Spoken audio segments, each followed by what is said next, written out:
सारे लोगों को जेलों में डाल दे। मुझे ये नहीं पता मैं अब किसे कांटेक्ट किसे करूं। मेरे से कांटेक्ट ही कोई नहीं हो रहा, ना मुझे लीडरशिप मिलती है ना कोई मिलता है। अब पाकिस्तान तहरीक इंसाफ ने अपने पांव पर यह कुल्हाड़ी कैसे मारी है, ये खुद ही अपने खोदे हुए गड्ढे में कैसे आ गिरी है कि आगे खड्डा है पीछे खाई है। इस वक्त पाकिस्तान तहरीक इंसाफ की साबिका ओहदेदार, ये deputy secretary general women wing रही हैं पलविशा अब्बासी साहिबा, उन्होंने भी ज्वाइन किया है और सारे मामले को उन्होंने बड़े करीब से देखा है। इस सारे मामले में वो किस तरह से ज़ेर एताब भी आई कि जब उन्होंने अपना डिसेंट किया कि वो इसमें शामिल नहीं होना चाहती हैं, तो उस वक्त पार्टी ने इन पर नज़ला गिराया और फिर इनकी जो डेप्यूटी सेक्रेटरी जनरलशिप है बतौर वुमेन विंग के अंदर जो है डेप्यूटी सेक्रेटरी जनरल, उस ओहदे से हटाने का सर्कुलर जारी किया गया और फिर इनको डी नोटिफाई कर दिया गया और नंबर्स ब्लॉक कर दिए गए, व्हाट्सएप से इनको रिमूव कर दिया गया। क्या वजह क्या थी, प्रॉब्लम क्या थी? खुद हमारे साथ पलविशा अब्बासी साहिबा मौजूद है, उन्हीं से जानते हैं। पलविशा अब्बासी साहिबा, अस्सलाम वालेकुम, बहुत बहुत शुक्रिया आपके वक्त के लिए। सबसे पहले तो बड़ा सादा सा सवाल है, आपकी भरपूर ट्रोलिंग इस वक्त सोशल मीडिया पर पीटीआई ट्रोल्स कर रहे हैं, वजह बता सकती? वालेकुम अस्सलाम Rehan, thank you so much. देखें, हम सब जानते हैं, अगर हिस्ट्री उठा के देख ले तो किस वजह से ट्रोल किया जा रहा है।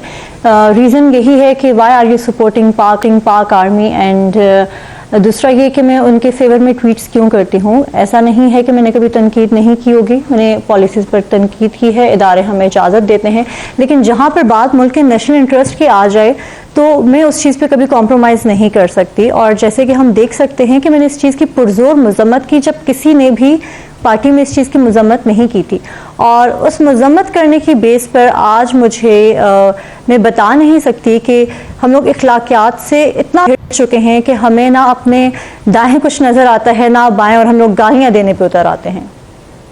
देखिए, आपको पीटीआई ज्वाइन किए हुए को बहुत लंबा चौड़ा अरसा नहीं हुआ था, लेकिन आपको ओहदा मिल गया, बड़ा ल्यूक्रेटिव ओहदा था। आप विमेन विंग के अंदर बतौर डेप्यूटी सेक्रेटरी जनरल काम करती रही, आपको इस ओहदे से डी नोटिफाई किया गया।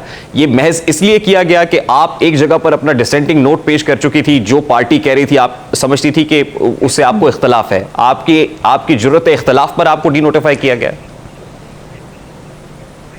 देखिए जी, हुआ ये था कि मैं एक वर्कशॉप थी वो अटेंड करने के लिए गई थी, जिसके बाद और जो मैं पार्टी को बता कर गई थी, मैं जब वहाँ से आई तो मुझे पार्टी पॉलिसी के अगेंस्ट शो कॉज नोटिस दिए बगैर डी नोटिफाई किया गया। और उसका रीज़न ये बना कि तुम तो जो है स्पोक्स पर्सन बन गई हो जाकर आर्मी की। ऐसी बात बिल्कुल भी नहीं थी। अगर मैं अपने शहदा के लिए बात कर रही हूँ, अगर मैं उनकी कुर्बानियों की बात कर रही हूँ, अगर हमारी फ़ौज पाकिस्तान में कुछ अच्छा कर रही है और मैं उसके लिए बात कर रही हूँ, तो मुझे नहीं लगता कि पार्टी पॉलिसी के अगेंस्ट था, या कहीं से भी आप इस चीज़ पे क्रिटिसाइज़ कर सकते हो कि मैं जो है गलत बात कर रही हूँ। तो रीज़न ये बना था मुझे डी नोटिफाई करने का। उसके बाद भी जो है मुझे इस चीज़ पे क्रिटिसाइज़ करते रहे कि तुम क्यों पाक फ़ौज के फेवर में ट्वीट्स करती हो, और ये सिलसिला चलता रहा। बीच में कुछ गद्दारे वतन हैं जिनसे मेरी ट्विटर पे एक लड़ाई स्टार्ट होगी, उनको सपोर्ट किया गया, ग्रुप्स के अंदर, पीटीआई के ग्रुप्स के अंदर उसको सपोर्ट किया गया, और मुझे बोला गया कि मैं पार्टी पॉलिसी लाइन के अगेंस्ट जा रही हूँ। वो किसकी तरफ इशारा कर रही हैं आप?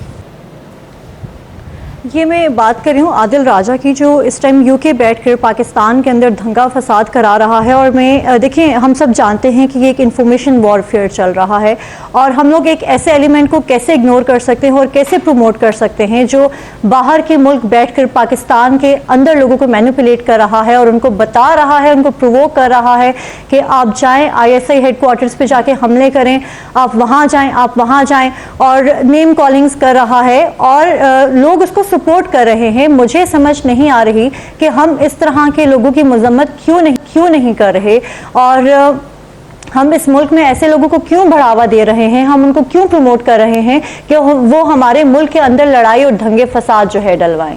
अच्छा, देखिए, आपने कहा कि ग्राउंड्स ये थे कि पार्टी पॉलिसी से आपने इन्हिराफ किया है, इसलिए आपको डी नोटिफाई किया गया, या पार्टी ने आप पर नजला गिराया? पार्टी पॉलिसी एग्जैक्टली थी क्या?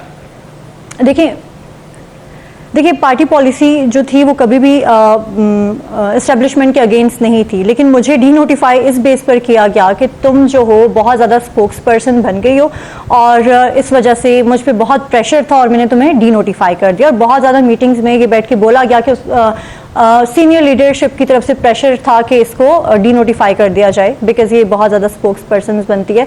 I don't get one thing कि कोई भी सियासी जमात में ताल्लुक़ रखने से पहले हम सब पाकिस्तानी हैं, और आप मेरी लॉयल्टीज़ पे कैसे शक कर सकते हैं या कैसे उंगली उठा सकते हैं अगर मैं हर उस शरपसंद अनासर की मजम्मत करती हूँ जो हमारे पाकिस्तान के अगेंस्ट है, हमारे पाक फौज के अगेंस्ट है, और वो कोई भी ऐसी चीज़ जो हमारी पार्टी और इस्टेब्लिशमेंट के बीच में दूरियां पड़वा रही है, और मैं देख सकती हूँ कि किस तरह से लोग मैनिपुलेट हो रहे। नहीं, वो बात ठीक है, जो बात आप कर रही है बड़ी वैलिड है, लेकिन पार्टी पॉलिसी एग्जैक्ट क्या थी कि आपने फौज के खिलाफ बात कर दी, क्योंकि आप तो फौज की हिमायत पे बात कर रही थी, वर्कशॉप्स में जा रही थी, सोशल मीडिया के ऊपर इस पे खुल के बात कर रही थी, लेकिन वो आपसे क्या चाह रहे थे? What were they demanding from you? देखिए, मुझे जो है मैं गलत बयानी बिल्कुल नहीं करूंगी। मुझे बिल्कुल भी नहीं बोला गया कि तुम फौज के अगेंस्ट बोलो, लेकिन जब मैं फौज के फेवर में बोल रही थी तो उसके बदले में मुझे बहुत ज़्यादा क्रिटिसिज्म देखना पड़ा। मुझे डीनोटिफाई कर दिया गया, मुझे रीज़न ये दिया गया कि तुम पार्टी एक्टिविटीज़ में नहीं आती, और मेरे ख्याल से अगर मेरे सोशल मीडिया अकाउंट्स उठा के देखे जाएँ तो आई वॉज द वन जो बहुत ज़्यादा एक एक्टिव मेंबर रही हूँ। बाकी पार्टी पॉलिसी कभी भी अगेंस्ट नहीं थी आर्मी के, लेकिन जब भी मैंने फौज के फेवर में बात की तो मुझे बहुत ज़्यादा क्रिटिसिज्म, बहुत गालियाँ, बहुत बैकलैश, मुझे डबल एजेंट बोला गया, जो कि अभी तक बोला जाता है। ये भी बोला गया कि ये विकेट के दोनों तरफ खेल रही है, जिन बातों के मुझे टू बी वेरी ऑनेस्ट मतलब भी नहीं पता कि अगर आप अपने मुल्क की फ़ौज को सपोर्ट कर रहे हो तो किस तरह से आपकी कोई लॉयल्टीज़ पे जो है वो अच्छा देखिए, 9 मई को आपकी विमेन विंग की तरफ से एक ऑडियो, मतलब विमेन विंग क्या खवातीन है कुछ आपकी पार्टी की, कमल शोजब साहिबा जो XMNA है, वो उनकी ऑडियो भी हमने सुनी।